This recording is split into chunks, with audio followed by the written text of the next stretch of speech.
Tonight's case, the sudden wealth matter. When a quiet, small-town man suddenly comes into a mysterious fortune, the insurance company smells trouble, and they send in the man with the action-packed expense account, Johnny Dollar. What starts as a simple investigation into a surprise inheritance quickly unravels into something much darker. Originally broadcast on December 13th, 1959, this episode is a classic example of the sharp writing, dry humor, and hard-boiled detective work that made yours truly, Johnny Dollar, a radio legend.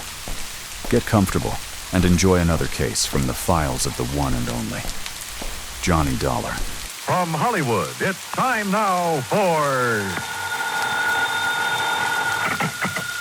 Johnny Dollar. Pat McCracken, Johnny, Universal Adjustment Bureau. Well, dear Santa Claus. Huh? All I want for Christmas is $1 million, a new convertible, a bevy of beautiful blondes, 2 redheads. Glad you're talking to Santa Claus instead of me. What's your problem, Pat? Plain old-fashioned greed. Greed? Plus a no-good Samaritan. Want to go to work on it? What's the fee look like on this one? I can always use a few extra bucks this time of year. As who can't, but you know something? What's that? When you find out what this is all about, Johnny, well, believe it or not, even you may suddenly decide to make like one of Santa's helpers. Oh, now wait a minute. If that means no fee. Come on over, let's talk about it, huh? Yeah, I think I'd better. From his expense account to your ears, here's Bob Bailey as the man with the action-packed expense account.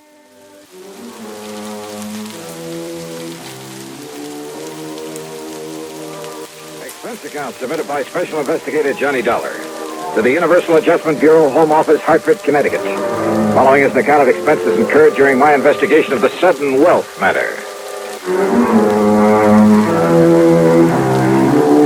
Pat McCracken trying to chisel me out of a fee? Well, there was one way to find out. Expense account item 1, $1 even for a cab to his office. On second thought, just in case, let's call it $1.50.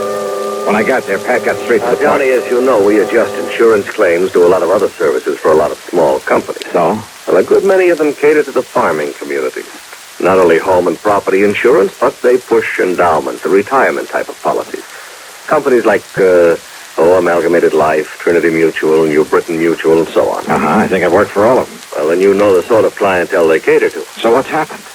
2 years ago, out in South Dakota, in a big agricultural area. Just a few days before Christmas? Wow.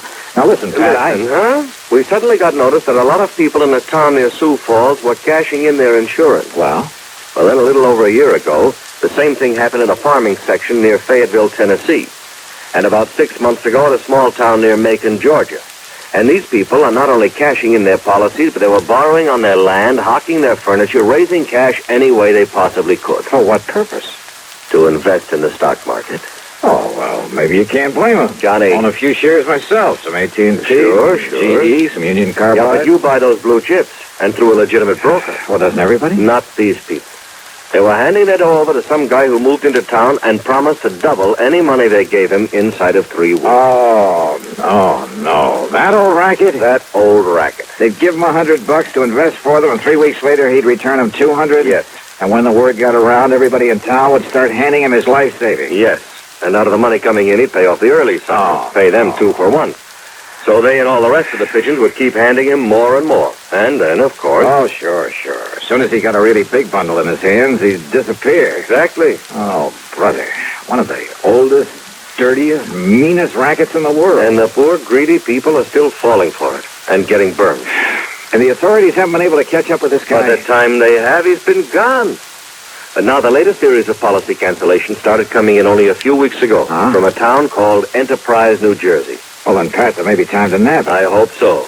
But why aren't the local authorities doing something about it? The man is still paying off, Johnny. You know, the early investors.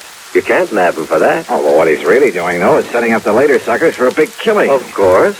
But isn't anybody wise to what he's up to? Who knows? Maybe there are a few who were smart enough to get in at the beginning during the big build-up. Yeah, but they'll get their money back. Why, sure, doubled. But then, when he gets enough new money... Well, aren't the police wise to him? Suppose they are, Johnny. What can they do so long as he keeps paying off as promised? Oh, brother. Of all the dirty, rotten... Well, you want to go look? I sure do, Pat. And you can pay my expense account, but that's all. You know, on account of Christmas or something. I kind of thought you'd feel that way about it. Yeah, I'll be in touch. Expense account item 26250. And it includes a plane to Philadelphia, and there in the city of brotherly love, a $50 deposit on a rental car. I drove south on 47 into the farm country, through Vineland, then Millville, and finally to the little town of Enterprise. It had a main street a few blocks long that looked a bit run down at the seams. There was a food, clothing, and a variety store, a drugstore, a movie, and a couple of gas stations. There was a railroad station for shipping out the farm produce, but the lot around it was overgrown with weeds. A block east of the station was it was an old, somewhat nondescript sort of building, but over the front door was a weathered wooden sign that told the world it was the city hall. Inside, at the end of a corridor, I found a door that bore the legend Police Headquarters. Police Headquarters?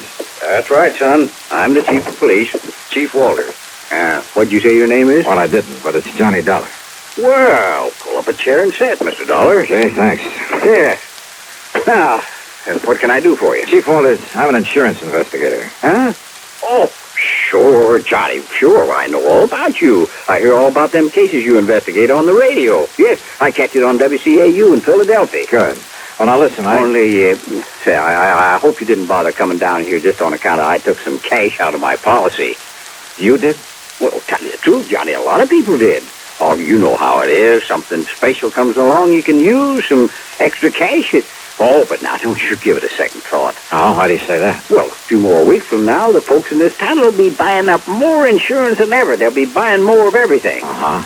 You mind telling me why? Well, because we'll all have a lot more money, that's why. In spite of what Mr. Lowry says. Oh, who's Mr. Lowry? Oh, he runs that piddling paper. You know, the Gazette. What he says about what, Chief? Well, now, I'll tell you this, Johnny. He puts any of them things that he says about Mr. Morgan in his paper, the folks won't buy it anymore. Morgan? John D. Morgan. Yeah, he's the man that's putting this town on its feet again, now that the farmer's dropped off. John D. Morgan. One of his grandpappy's relatives on his mother's side was a Rockefeller, and another one was a Morgan. Big financiers, just like he is. Uh-huh. Yeah, see, he belongs to that New York Stock Exchange. He told you that? That he did, son. Well, then I have a sneaking suspicion he's the man I came down here to see. I would if I was you. Why, Johnny, when he come here, Jerry Chisholm give him $20 to invest for him. 3 weeks, and he give Jerry back 40. Yeah, I've heard about this. And then the widow Pasquale gave him 25. So, 3 weeks later, he gave her 50 back. Yes, sir. So now she's going to dig up some more to invest. Well, just like everybody else in town, including me. Uh-huh. Has he told you why he's being so good to you folks? Yeah, sure has. And it's a mighty fine thing. Why? Well, because it was right here that one of his ancestors got his start. His name was Josiah Morgan. Josiah Morgan? Yes, sir. Back in 1800 something. I see. So he's come here to show his gratitude for the town that gave his family a start. That's what. Oh, yeah. So, Johnny, you just invest everything you can with him, and you'll be glad you did. Where'll I find this John D. Morgan? Over at the Parker house. Well, Johnny, he made old man Parker turn the whole third floor into a suite for him and keep the hotel safe up there to keep our money in. Yeah, and you know what he spends for that suite of rooms? $100 every week. Whoa. Okay, Chief, thanks very much. Oh, of course, you being from out of town, though. Well, are you on pretty good terms with him? Oh, sure am. Well, I probably sent him more folks with their money than anybody. Oh, well, then maybe you can do me a favor, then. Well, sure, Johnny, sure. Anything you say. Well, look, Chief, call him up. Tell him you'll send me over. Tell him I'm, one of the hometown boys who made good in selling on the road, and that I've come back here for the holiday. Yeah, all right. Now, I'm sure he'll let you in. Yeah, just like he tells us, Johnny, the more money he can get a hold of, the more he can make for all of us. Oh, sure. Only, why is it you don't want him to know what you really do? Well, personal reasons, and he might think I don't need the extra money. Okay, Johnny, anything you say. Yeah, good. Meantime, I'll call on Mr. Lowry at the Gazette. Yes, well, now, don't you believe him, Johnny. That suspicious old crackpot don't know what he's talking about. All he is trying to do is to make up a lot of scandal for that lousy paper of his. Yeah? Yes, sir. We'll see.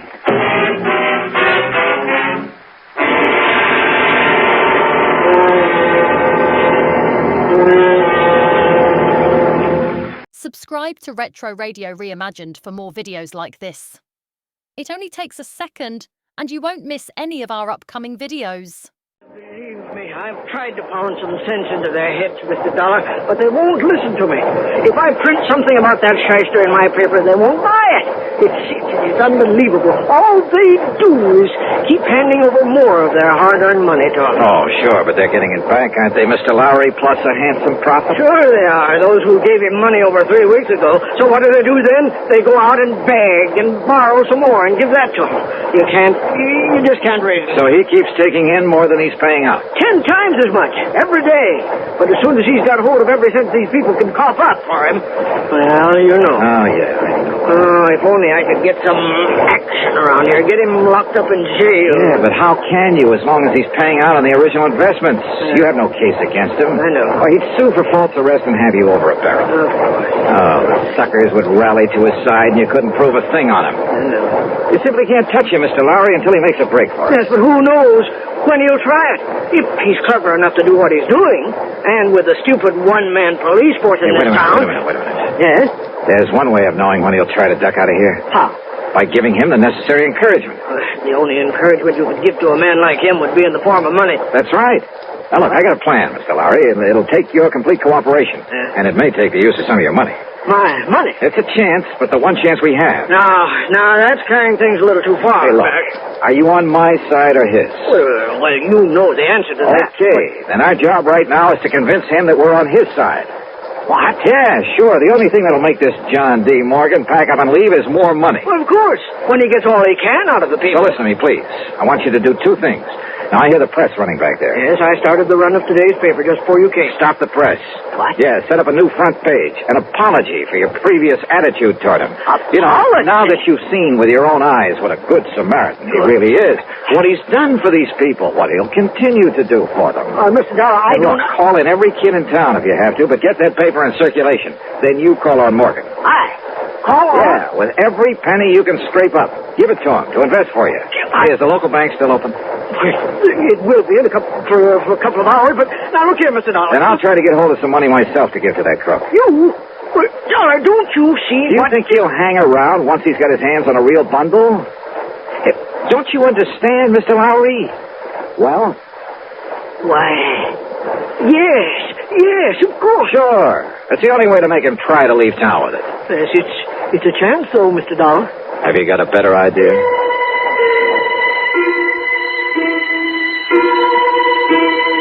While Mr. Lowry set up a new front page and got the paper back in the press, I went over to the city hall. Under protest, Chief Walters went through the old town records. And when he found no record of any Jodiah Morgan, he kind of changed his mind about John D. Then I spent item 3, $1.50 for a call to the Securities and Exchange Commission in New York. They'd never even heard of our shyster friend.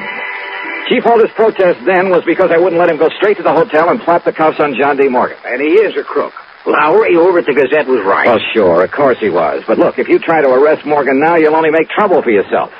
Until we get proof, we have... Bang that dirty crook. What can I do, John? Well, I got a plan going, Chief. I'll tell you about it on the way to the bank. Oh, what kind of a plan? Did you phone Morgan I'd be over to invest with him? Yes, sir. Good. And when I said your name, well, he made me repeat it for him. But I didn't tell him who you really are. I mean, what you do. Good. Now, you can help some more by taking everything you have out of the bank. Huh? Sure. To invest with John D. Morgan. What? Come on. I'll tell you what it's all about. At the bank, I laid the whole thing out to the president, a dignified old man by the name of Peterson. He, too, agreed to cooperate. Item 4, then $2.25 for a call to Pat McCracken back in Hartford. $10,000? Yeah, wire it to my account right here at this bank. Now, Pat, immediately. And you're going to hand it over to that crook? That's right. Well, Johnny, if something goes wrong, if he gets It's away... a chance we gotta take, Pat. Well? Okay, Johnny, whatever you say. Attaboy. Now, Mr. Peterson. Mr. Dollar, my own wife has just gone to see Morgan with $5,000 for him. Oh? And if that doesn't, well, I guess flush him out. Yeah, good. And yet, I wonder. Yes. Well, I just hope we aren't overdoing this thing now. Enough to make him smell a rat, I mean. No, of course not, Johnny. Ain't you seen the Afternoon Gazette? Precisely. With the paper now supporting instead of fighting him, more people than ever have gone there to give him money. Yeah, but if he does get suspicious, I think I'd better go over there and see him. Whatever you say. But until Pat wires me that $10,000... Oh, here, Mr. Dollar. Here's $1,000 in cash. Huh? From my own personal account. And if you need more... No, thanks. But this ought to be enough to convince him I'm sold on him. Hope I'm not too late. Not unless he were to find out who you really are. Come on, Chief. Let's... Hey... Yes, Mr. Dollar? How does Morgan get around? Johnny, you mean you ain't seen that beautiful limousine, that brand new... Where does he keep it? He rents the garage back of Miss Goodwin's house on Wood Street, a couple of blocks west of the hotel. Okay, Chief, then I'll meet you at Morgan's hotel room. Okay, Johnny. And don't, for heaven's sake, tip him off about this. I'll go along with the chief. Yeah, do that. I found the Goodwin house on Wood Street. I found the garage and back. But there were no keys in the limousine inside of it. And rather than lose time breaking open the trunk, possibly to find nothing, well, I remembered an old trick I'd used once before. Then over to the hotel and up to the third floor. But instead of John D. Morgan, I found half the population of Enterprise milling around in it. I had to force my way through to where Chief Walters and the banker, Mr. Peterson, were standing in front of an old-fashioned open safe. Too late, Mr. Dollar. We got here too late. What? Don't you see, Johnny? He skipped. He's already skipped out on us. Must have got wise to you. I had the chief order Mr. Parker to open the safe and look. Look at what everybody who came in here thought were bundles of money. Their money in it. Wads of paper with bills on the outside to make them look... Dollar, listen to me. Yeah, Mr. Lowry. These people feel that you were responsible for this. Me? And after making me give my last penny to them a while ago, Dollar, I can't help wondering myself. Oh, now look, use your head. Listen to me, listen. All right, I'm listening. Well, doesn't anybody know where he went? He must have went out the window in the back room when he seen me and Mr. Peterson coming. The back window, huh? Okay.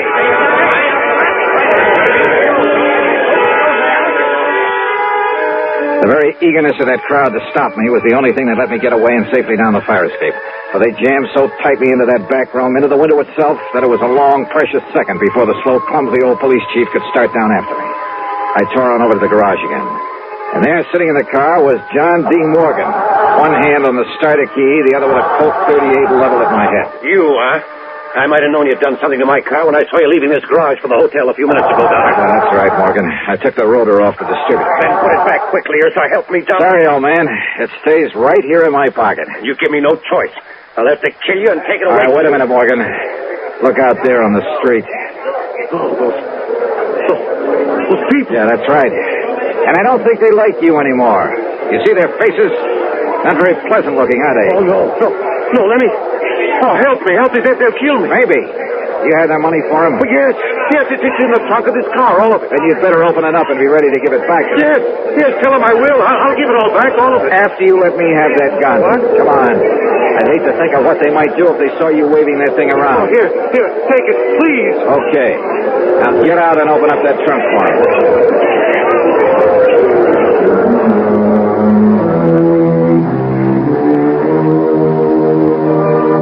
That mob, slowly menacing me, moving in on us, was something I won't forget for a long, long time. Matter of fact, it was Morgan tossing out the money, shrieking out a confession, promising to pay them all back that saved me from them.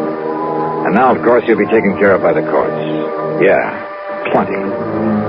Expense account total less the $50 deposit on my rental car, $38.25. Yours truly, Johnny Dollar.